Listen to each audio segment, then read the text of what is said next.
Right, there's 100 slides to go through. I'm really sorry, I was utterly profligate. The reason is I didn't really know what the level of knowledge was. Who's actually done some responsive web design here? Put your hands up, don't be bashful. Right, that's good. So when I have the slides about this is what a media query looks like, I'll try and hasten through them. If I don't hasten enough, if you could drum your fingers in a bored manner or yawn ostentatiously, it will remind me to hurry up, because the stuff I really want to talk about is the future of responsive web design. Because responsive web design is not, startlingly, is not a universal panacea at all. It's an interesting and useful technology, or suite of technologies. It is not a religion. It does not cure cancer. It will not make you better looking. It's just a thing. However, there's some things coming up in the specs which will make it more powerful, and that's what I'm really looking to get to today. I should have introduced myself. My name's Bruce Lawson. I work for Opera, the browser that nobody at all uses except for 270 million people. But of course, 250 million people is nobody. Do I sound bitter? Alright, I'll shut the fuck up then. Okay, so this is called responsive web design, the specs behind the sex, because responsive web design is, as Jeffrey Zeldman said, the new hotness. It is actually difficult to describe just how hot and how sexy responsive web design is, but I think I've managed to. Sexist. Responsive web design is like romping on a waterbed with somebody with the face of Audrey Hepburn, the torso of Taylor Lautner, the legs of Naomi Campbell, and the moustache of Tom Selleck. If you are a conference sexist spotter, I point out there's 2 male parts and 2 female parts here, so not guilty. So this is a good visual metaphor for the hotness of responsive web design. First, a little bit of mobile web philosophy. This is when Joe Rabin starts to throw things at me. I'm a Stephen Hayesian. Oh, bloody thing. Right. Manually. There is no mobile web. There's only the web, which we view in different ways. There's no desktop web. There's no tablet web. This is kind of an absolute statement, but I tend to agree that the web is the web that we view with different devices, but there are nevertheless different methods we can use. I would like to indicate or demonstrate that the web is the web is the web, and there is no mobile web, through what our colleagues in the usability world call personas. Anybody know about personas? Any usability practitioners here? I'd like you to meet Bob Stock. Bob Stock lives in Stockholm, and Bob Stock is a stock photography model. Being a stock photography model, he's adept at taking his jacket off and peering coquettishly over his left shoulder. But this is not his only skill. Bob Stock is also a social media strategist. Okay? So this is Bob. Staring into the middle distance, he is at the moment thinking about how he can mash up and monetize social spaces in order to leverage a new transmedia paradigm. We've all been there, I think. In stock photography land, this causes him a bit of a headache, slightly mild constipation, and the temporary disappearance of his right elbow. In stock photography land, this can be cured by placing an apple on his head. Interesting stock photograph. Bob, as you might imagine, being a social media strategist, is often telephoned by attractive people and angel investors and venture capitalists. And those telephone calls are inviting him out to eat at glamorous restaurants. And because Bob is a busy kind of guy, he dials up the website of those restaurants on his phone. And the people who make that restaurant website, they can tell that he's on a mobile device, and mobile device equals time-constrained, task-focused. So they give him just the information he needs, the address, including the postcode of the restaurant, Maybe they sniff his location and give him directions. They'll tell him opening times and they'll tell him what's on the menu, because that's all he needs, and Bob's happy. Now these are Bob's friends. This is the, I don't know if you can see it, but this is the board of directors of the First National Bank of Stock Photography Land. They're all in their 20s, they're multi-ethnic, they've got great teeth, and they've had a hard day demolishing the Western economies, so they've got a laptop, and they're dialing up, finding out where to go and eat. And we all know that laptops never move, right? They always sit on your desk and they never go anywhere. So the developers of the restaurant site say, you're not on a mobile phone, therefore we'll give you the menu as a PDF full of massive fonts. We will give you a flash movie with an immersive branding experience, have some mood music, and have a picture of the chef grinning and his biography. Now, of course, everybody is time constrained. Everybody is task focused. And the thing that the mobile guys have got right is understanding that. And the desktop guys can learn from that.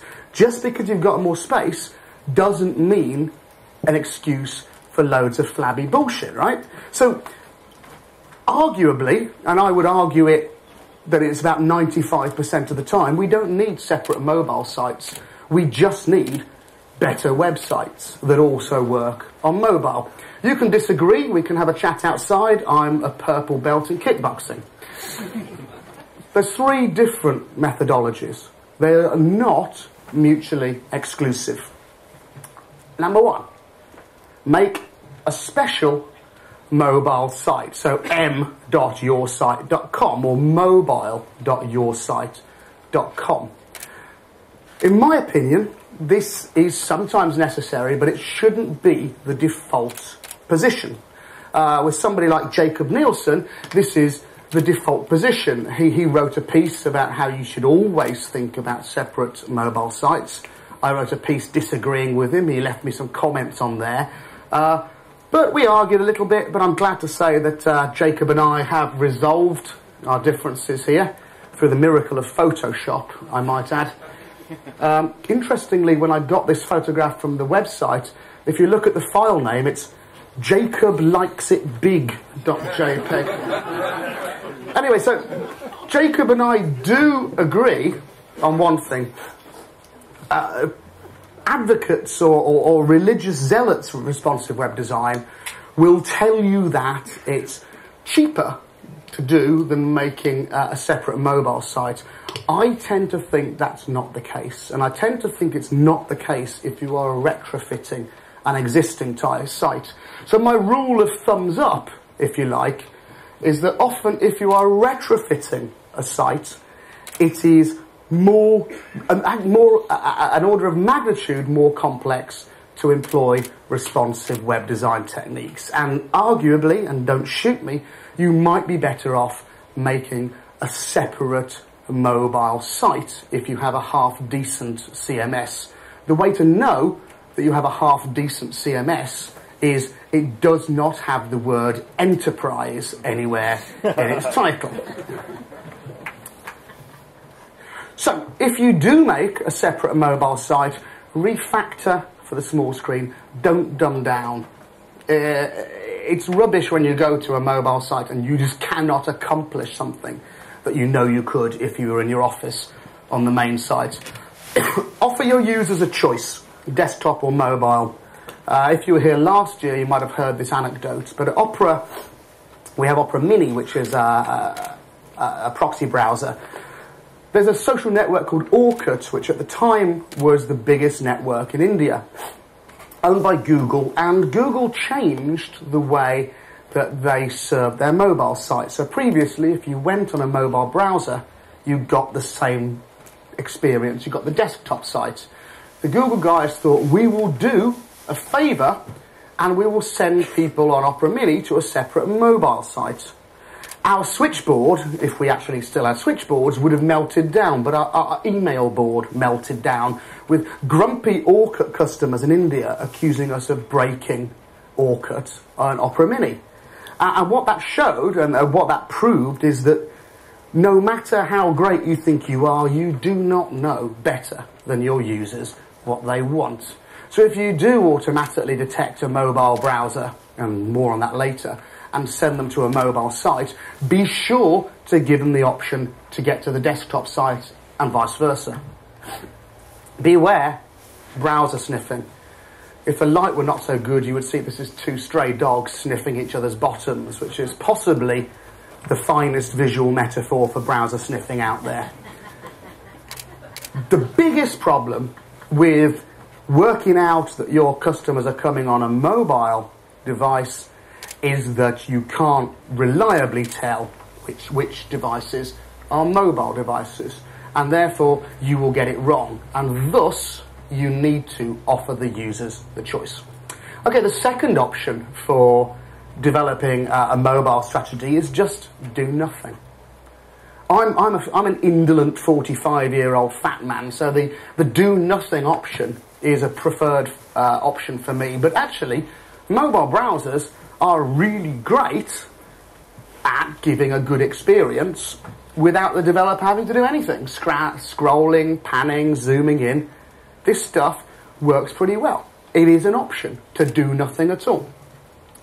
It's not wrappered text. The third option is optimize sites so they're mobile friendly without making separate silos. If you do make a separate mobile site, you can still use some of these techniques. This is not all mutually exclusive. And we do this with the web standards family, with HTML, CSS, JavaScript, and that's SVG and WebGL booging in the background, which are just coming into play in mobile. The first part of your arsenal are CSS3 media queries. You guys know about these, so I'm going to dash through them. They're built on CSS 2.1 media types, but they were rubbish. So you had a media type of handheld. But no browser actually ever declared itself as handheld, even though it was a handheld browser, because it would rather get the desktop version of the site and then refactor that by itself. So instead of identifying things by types, media queries identify capabilities. You know this, you can look at height, resolution, orientation. You may not know that you can also query on aspect ratio and number of colours. So if you've got a monochrome device, you might choose to have different background images, etc. To take account of that. Yes, there are monochrome devices out there. Not everybody has the greatest iPhone, iPad, Android thingy. And you guys know, because you nodded when I asked you, that you can import media queries in a variety of different ways. You can chain them together. What you're doing is saying, if the device has this characteristic, it's a narrow screen, have this layout, or display this, or don't display this. You can comma separate them, etc. I'm going to race through. You can negate them, you can say only, etc., etc. Most interestingly, you can chain them together, and you can give different breakpoints. People often ask me, which breakpoints should I use? The iPhone is this wide, and the Galaxy Tab is this wide, and this device is that wide. And my answer is, don't use device-specific breakpoints. People are trying to get away from device-specific code. Look at your content and generate the breakpoints from that. So if all of your images are, you want them to be all 500 pixels, make a 520 pixel breakpoint. Don't think about the devices. Think about the content. It seems obvious, designed for your content, not for devices. This is the kind of thing that people like me and people like Heilman here have been saying for a decade, but it's amazing how often it needs to be said. And thus, we get absolutely glorious things that just respond. I'm not going to show examples.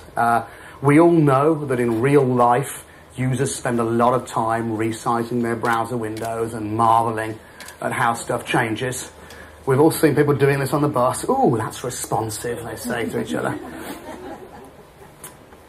So mediaquery.es is a great way to go and look at other people's code and be inspired by it. There are unsolved mysteries, and there are things that we have not yet managed to address. Mobile devices lie. They lie big time. They lie about the relationship between physical and virtual pixels. If that sounds difficult to get your head around, we do it all the time. We do it with the viewport meta tag, but this is actually what we're doing. Can you guys see anything of that at the back?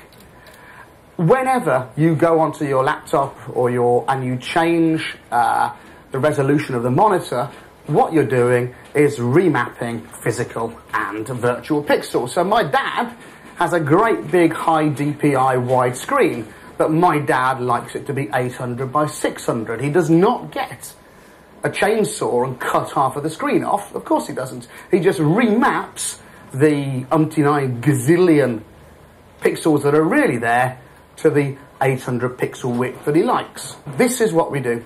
And with the viewport meta tag that Apple invented for Safari, and we've all reverse engineered, just like HTML5 never happened, and all implemented, you can set certain things. Width, height, if you want to.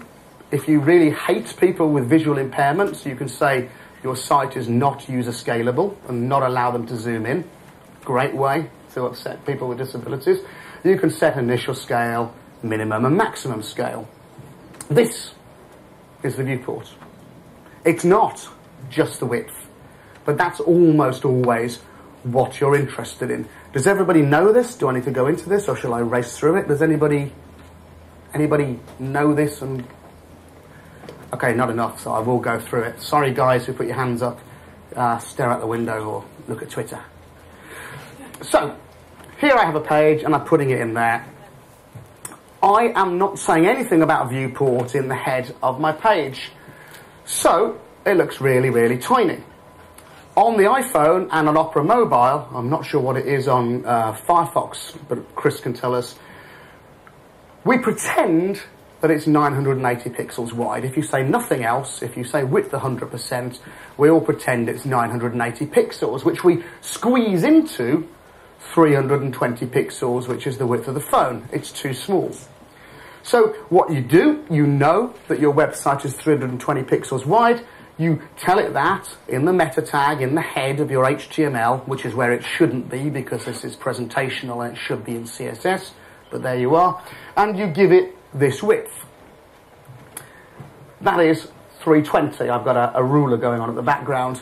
If you turn your phone to the other way around, it is still 320 because you've told it it's always got to be 320 pixels wide, and it will remap on the fly as you turn it around. Alternatively, you can tell it to be automatic, and in viewport meta tag terms, that is content equals width equals device width, in which case it will take up as much space as it possibly can. So it's 320 pixels when it's, I forget whether that's portrait or landscape, when it's upright. But when it's turned on its side, it's no longer 320, it's 480, because it's taking up as much space as the device allows. This is good, and this is lovely. You can say all kinds of other things. Like I say, you can set initial scale, you can stop people zooming in if that's your bag. So here's a worked example. My friend Patrick has made this site for his wife, Karen Lauker, sound engineer, really good stuff. He's made it a fixed width 550 pixel site. It's centered. That looks fine on a mobile device.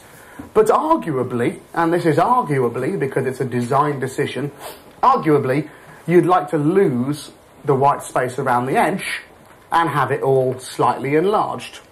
So what Patrick's done is said viewport width equals 550 because that is 550. Once he does that, it fills the whole screen. This is great. Rule of thumb, because I like rules of thumb. If you're using media queries and stuff to reflow your web page on the fly, your meta tag would say width equals device width. If you have a fixed width page and you're not reflowing it with media queries, it's not all adaptive, then you give a meta tag with the actual real width of your page. This is not always true, but it's a rule of thumb that gets you a long way. High DPI devices lie twice. And this is like trying to watch Inception after a couple of joints. It's really hard. You think you've got it, and just when you're trying to think about it, it's all disappeared again, and you're no better off. Whenever I have to tell people about this, I have to go and read articles. I recommend that you read these articles. One by Patrick and Andreas Bovens on Opera, but it is a great article. And that explains exactly the 3 levels of Inception with high DPI devices. Read it, it will stay in your head for about 15 minutes and then disappear, because it's like Inception after 2 joints. Okay, the future is cool. Viewport is a meta tag in HTML, and that's not great philosophically, because HTML is about content and presentational stuff is in CSS. So there is a spec with the W3C called CSS device adaptation, and to all intents and purposes this is the viewport meta tag, but in CSS, where in my opinion is where it should be. This was written by this was written by the guys in Opera who reverse engineered the viewport meta tag. When we reverse engineered it, we wrote down how it worked and then thought, well, let's try and specify it, because it's not actually written down anywhere. It's at viewport. You need to use an O prefix for Opera. This is also supported in Internet Explorer 10, but that's with a -ms prefix. And I don't know whether Firefox, etc. are planning to support it, but in case they are, it would be great if you use their vendor prefixes as well. And it looks like this. Is that actually visible at all? Okay, cool. The spec's there. There's an article there. These slides will be online tonight, where you can click on the links. But basically, it allows you to control the same stuff, but from CSS, and in a more CSS-like syntax. So instead of saying content width equals 550, it's at viewport width 550 pixels. It's very easy to see what it's doing. So maximum scale equals 1.0, that is in CSS. Max zoom 1. Resolution device is the same thing as, say, is mapping your DPI to the real DPI, and that's Inception. This is good because now, with viewport in CSS, you can choose different viewports according to media queries, because it's all in the CSS, so you can nest viewport in media queries. You can't at the moment, when it's only a meta tag.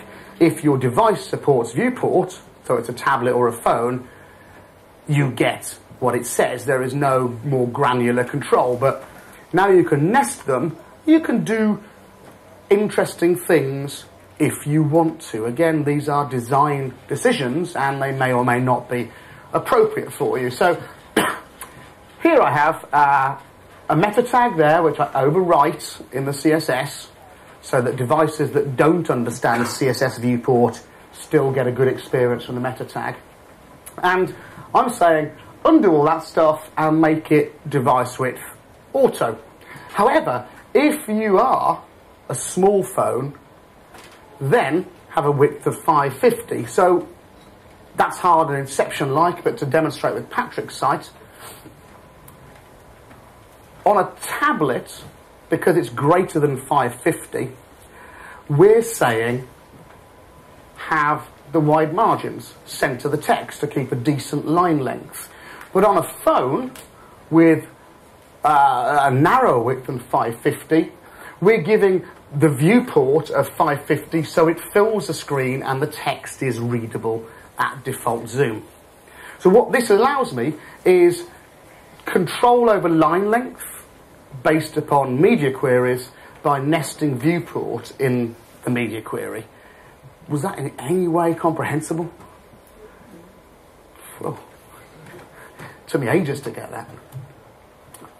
On a tablet, again, arguably, you may or may not want those margins. It's a design decision, but now you can influence it. Previously, when you only had meta viewport, you couldn't influence it. And it degrades well because I've put a meta tag in my HTML as well.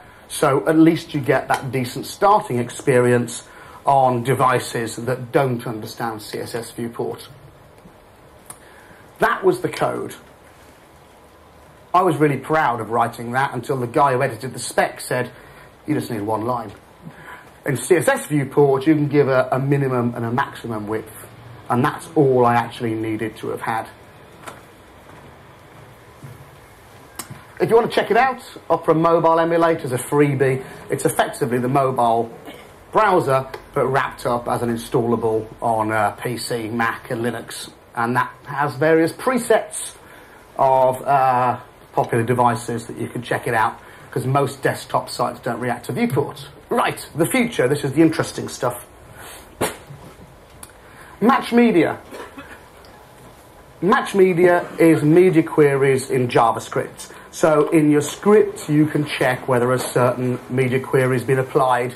This is available in Chrome, Safari, and Firefox. It's not available in IE or Opera, although because I work for Opera, I can tell you that it's imminently available. Oh, actually, if it'll be videoed, I can't tell you that, because that is talking about the roadmap. Sorry, boss. Okay, so that's coming soon. It's also easily polyfillable, but it's a nice way of accessing media queries in JavaScript. This is coming very soon. This is the immediate future. I think every W3C spec should have its own poster. And this is what I've made for W3C Flexbox, because Flexbox is riotously exciting. Flexbox is CSS layout as it always should have been for the last decade and a half. You can actually do layout in CSS. Yeah, just wrap your head around that. You can actually do layout rather than layabout, which is all you can do currently in CSS. The brilliant thing about Flexbox is it allows you to get away from source order. So you can lay things out visually independently of their order in the source, which you'd never really been able to do before with any kind of robustness. You could do it with absolute positioning, but that kind of requires that you know exactly how big your content's going to be, and it will never change. This is flexible boxes. It's wicked. Disbelieve anybody who tells you that this is available in WebKit now. It's not. It's available in WebKit in an old spec with a WebKit prefix. It's available in Firefox, an old spec, which is incompatible with the WebKit implementation, with a prefix. Nobody yet implements it because the spec is changing again, because there was a CSS working group 2 weeks ago in Hamburg, and it's changing. It's changing in a good way, if you're a spec anorak. The reason it's changing in a good way, there are lots of concepts in Flexbox which are shared with modules like CSS grids and CSS templates, but have different names. And they're harmonizing the names so that if you have a similar concept, it has a similar name, and you're more likely actually to be able to remember it, which is rocking and rolling. But nowhere yet supports CSS Flexbox according to the new spec. But everywhere will very soon. There is a really neat trick which I'd never seen, which I found by poking around on the code for fixmystreet.org.uk, which is made by the glamorous people. .com, is it? Fixmystreet.com, which is made by the glamorous people from My Society, of whom Dave here is a representative. What I wanted on my personal site, when I wanted to make it all super media queried up, I've got a banner, I've got my main content, I've got my important copyright noticey stuff in my footer, and I've got my navigation here. And navigation comes before the content in my source order. What I wanted on a narrow device was the nav to go to the bottom. So I wanted header, main content, the footer, because that's got copyright stuff and important notices, and at the bottom I wanted the nav. So I wanted to change the visual layout independently of source order, and I thought my only option was Flexbox, but by judicious inspiration from Fix My Street, aka stealing, we've got this. And this, if I can squeeze my browser, watch what happens to the nav on the side. When I get there, yeah, it's disappeared and gone down under. This even works in Internet Explorer. This is IE 9, but it works in 8 as well. And that does that too. So that's a nice, it's not Flexbox, it's not completely independent, but it allows you to do some cool stuff. The magic that runs that is something that I'd literally never ever seen before. And what those guys at fixmystreet.com do is below the certain threshold, they say the body is display table. And then they say the caption of the table should be on the bottom. And my nav is display it as a table caption. So what that does is it will make the nav in the position of the table caption, which I've already said has to be below everything else. And that's a really, maybe everybody else uses this every day, but for me this was like a fucking amazing manna from heaven, this. So if you know this, sorry, but if you don't, nick it and thank the guys at Fix My Street, because it's marvellous. Okay, adaptive images are the latest argument on the mailing list to occupy everybody's time. The problem is, if you're on a high DPI device, you probably want a nice big image. But if you are on a tiny screen device on Edge network, you probably don't want a massive, great big image. You want a little image. There are any number of ways to serve one image and then notice what kind of device you're on and replace it. But we don't want to download one image and then throw it away and get another one. We want to download the right image immediately. The big problem is what browser manufacturers call preloading. When you grab an HTML page, before you've even grabbed the CSS, before you've grabbed anything else, there's a pre-parser that goes through, looks at all the images and starts fetching them immediately so that it appears faster to render. So the trouble is that if you subsequently in the CSS had some kind of magical media query that would notice that you're on a low bandwidth environment, or would notice you're on a small environment and then request a smaller image, it's already too late because the browser's already started to download the assets. And every developer I meet tells me that this is a big problem because it slows down the experience for the punter, and also it can cause loads of unnecessary bandwidth for your servers. So it's a double problem.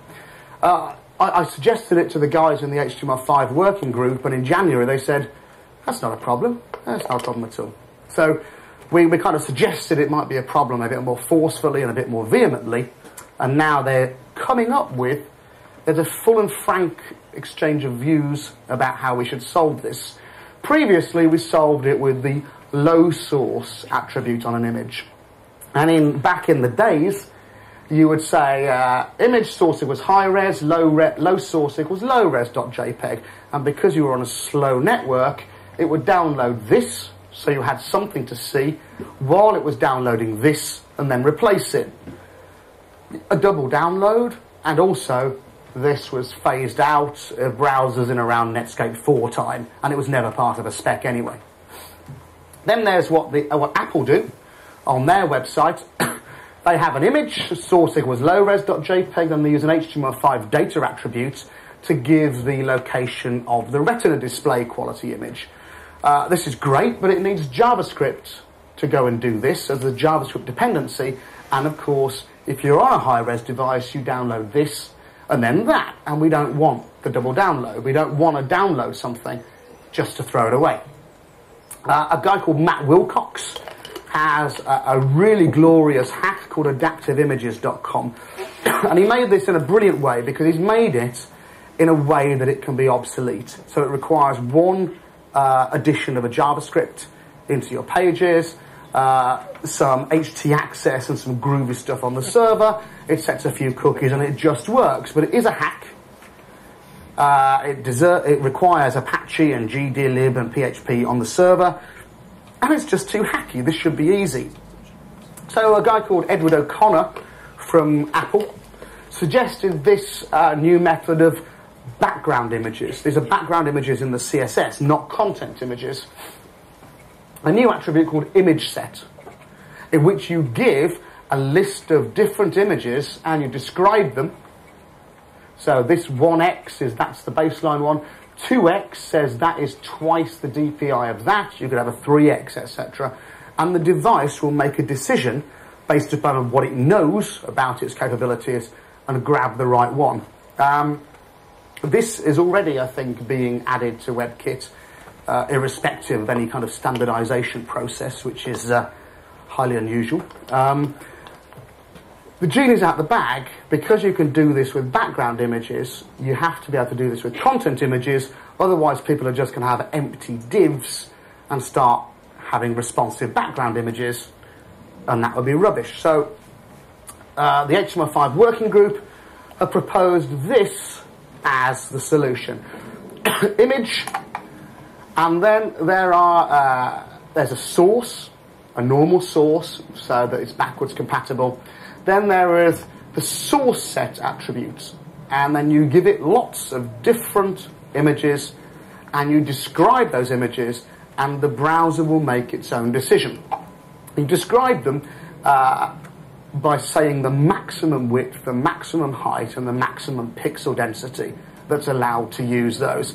So they're kind of like media queries, except media queries tell the browser what to do. These give the browser hints, and the idea is the browser will use its own secret source heuristics and make the best decision. I've got a lot of sympathy for this because I work for a browser manufacturer. What's cool about this is that there is no media query for bandwidth. There is no media query for network speed, for example. So we can't express that. But nevertheless, the devices know that. So if you let them make their own decision, they will probably make a better decision than you will as a developer, even if you had that tool set. And also, you don't want to be writing endless media queries on every image you bring into your code. So that's where we are at the moment. There is a vigorous debate about this. This will almost certainly not make it into the spec in the manner that you see here. I mean, this is 10 days old, so it's going to change a lot. But this is the kind of thing that will be coming soon, and I imagine it will be implemented soon, because every browser wants to make sure that they get a zippy experience for the consumer. And this is a way of making the experience zippier for the consumer, so we'll want to implement it. This is the fabulous Flozzle, or as I call him, you might know him as, nobody knows him apart from his mum, but he's Florian Rivoal, and he is Opera's man on the CSS working group. He is responsible for the death of the web that we saw a month ago when Opera decided to implement a handful of WebKit vendor prefixes, and the web was going to fall apart by us doing that. It hasn't fallen apart yet. Not only, though, is he the guy who destroyed the web, but he's also the editor of the media queries spec. And media queries level 3 went to proposed recommendation status about 10 days ago. Proposed recommendation status is, in the mystery parlance of the W3C, the bit when really it's a standard. It's not completely a standard because somebody can still stand up and complain. It's like the bit when the bride and groom are at the church and the vicar says, does anybody here know of any impediment? And you just hope to God that nobody's going to say, well, I do, because I'm married to her. But that's proposed recommendation stage at the W3C. Media queries is there, and Florian is editing, just starting to edit media queries 4. And so I asked him what kind of things they're talking about. So I need to preface this with a massive caveat is these are straw man proposals that often have not even really been discussed. So do not think that these will going to make it into the spec in any recognisable format, or even make it into the spec at all. But we've already got a media query to detect whether script is enabled. This was suggested by a guy called Nicholas Zakis, ex of Yahoo, I think. This is a no-brainer. If script enabled, have these layouts. If script isn't enabled, have these layouts. That's already in the spec because nobody really thinks that's a bad plan. Then we have the hover media query. Does your pointer support hovering? So, you know, we all know that some touchscreens don't support any kind of hovering at all, whereas the Microsoft Surface does support hovering. It knows whether you're hovering or pressing on something. So this allows you to make different stylistic decisions based upon whether hover's supported. The pointer media query. This allows you to detect whether the pointer is fine, like a mouse, or coarse, like a fat finger. So for example, if pointer were coarse, you might wish to make your buttons bigger. Whereas if pointer is fine, so the user's using a mouse, you might wish to make your buttons smaller. I'm not saying this is the only use case, but this is the obvious one for me. Then we have things like this. Is the media paged? Is it interactive? So if it's paged and not interactive, it's a printer. If it's paged and interactive, it's something like a Kindle, for example. If it's paged and interactive and touch, it's a touchscreen Kindle. Mozilla invented the touch media query, I think, and it's a good one, so it'll probably go in the spec, we hope. If it's touch and a max width like that, it is a smartphone. If it's touch and keyboard and widescreen, it's probably a touch-enabled laptop. Does it have a remote control? If it has a remote control, it could be a Nintendo Wii, or it could be a television. Television is a really important one to detect. Anybody here looking at developing websites for TV, or been asked to? A couple of years' time, everybody's bosses, like last year, everybody's bosses came in and went, I can't have HTML5. And this year, everybody's boss is coming in and saying, mobilise me. 2 years' time, everybody's going to say, get me on TV. Like that, get me on TV. There's 3 things you need to know about TV. Only 3 things. The first is that no matter how super duper the television, the actual processor in there for web pages has less power than a pocket calculator. So even things like local storage and app cache you can't rely upon, because it might just randomly wipe stuff in order to save memory. That may very well change, but they haven't got particularly good processors in them yet. The second vital thing to know about telly is this. This is, in my living room, that is a 50-inch Samsung TV. And this is my Samsung Galaxy, my Samsung Nexus S phone. And at the normal viewing distance, my phone is bigger than the telly. So people think, okay, a telly's massive, so I can have like a 96-column layout. It's like desktop, but more. Whoa, loads of room. Think of it as a really high DPI, but really narrow smartphone, because that's what it's really like. The trouble is there's no adequate way to detect that, because it seems like it's got gazillions of pixels. But actually, your TV is like a high DPI phone. That's what you need to know. Also, of course, people use TV websites in radically different ways. Here's my tangent about TV. They did some research. Somebody did some research last month asking umpty gazillion people in the US. And basically, people said that most websites on TV was like the worst things about computers on a telly. So things like searching, buffering, obviously typing stuff in is horrible on a TV. But TVs are great for looking at really nice high-density images, and they're great for watching movies. Of course. The research also had a marvellous no-shit Sherlock moment. People don't like to do social media on TVs. People would think they would, right? The thinking is, everybody watches TV, everybody loves Facebook. Therefore, Facebook on TV, Winergy. But no. Consumer engagement with social media is inversely proportional to the size of the screen that it's being viewed on. TVs are not private, because TVs mostly sit in a family room. So the no shit Sherlock award goes to Teenagers were horrified at the prospect of displaying their social activities on the family TV. No shit. So that's what you need to know about TV, end of tangent. Okay, the last interesting thing, maybe disappointing thing about the future of media queries is everybody wants this, a media query for very slow network. Can you detect when you've got slow bandwidth? Probably, possibly not. Florian, the editor of the spec, said, it's been proposed, we all agree it would be cool, but nobody knows how to spec it. And if any of you know how to spec it, email www.style@w3.org, put CSS4 media queries in there and suggest it. Or if you're a bit shy, because emailing a working group and being laughed at by Uber geeks isn't the kind of thing you do for pleasure, email me and I will take your name off it and then send it in on your behalf. But Florian advises that you read that URL first, where it's been discussed and discussed and discussed. I'm kind of of the opinion that there is no single media query that can detect this stuff, because it's a completely... it depends very much upon which second you're measuring it.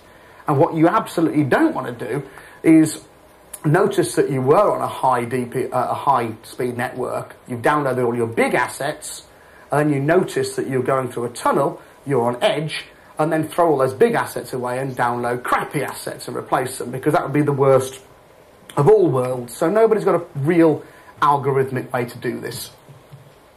Embrace the fluidity. Do not fight it. A Yoda-esque moment there, but this is the way it is. There are umpty gazillion different devices. There are more and more coming on the market every time.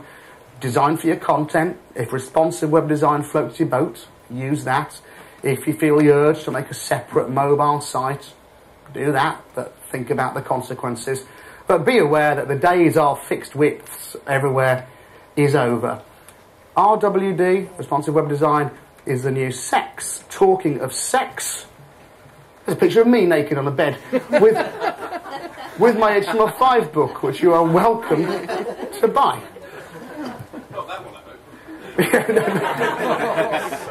That one's on eBay. It's about £1,000 as the reserve price. Thank you very much for listening. The slides will be up on Speaker Deck tomorrow. Any questions? Terence. There's a whole bunch of stuff about new CSS and cool stuff like that, but there's like 5 billion phones out there at the moment which are never ever going to be updated. So surely part of the problem is that we have to use server-side tools to, or something which is going to be backwards compatible for those billion phones. Or put Opera on all of them. I advise putting Opera on all of them. Thanks, Terence. If you don't do anything, the guys with the ancient phones that are never going to be updated do not get a degraded experience. They just get the same experience they got already, whereas the guys with the newer phones will get a better experience. And that's kind of the way, that's kind of the way the web's worked. I think that's the way that all the languages like HTML and CSS work. I don't see a way out of that, but I do approve of the put Opera everywhere solution. And if mucking around on the server floats your boat, do it. As I said, responsive web design is a technique. It's a useful technique, and it's an increasingly useful technique. It is not a religious experience, and you will not go to hell if you make a separate mobile device site. You will go to hell if you say, I'm sorry, you're not using an iPhone, because that is hellbound. Was there another question? I think Joe traditionally likes to ask me a bad question. Joe, bad question? Do you really want me to ask you a question? No. Okay, thank you. Anybody else? Easy. Chap down here. Can I make a point about Dave. responsive design, about changing your screen size to watch it work? There's one place where that is a very, very common thing, and that is if an organisation like My Society is recruiting for a designer and they're looking at that designer's portfolio. It is staggering the number of web designers whose portfolio sites are not responsive. Dave said, many web designers, people looking for jobs, do not have responsive portfolio sites, which kind of militates against them, I imagine.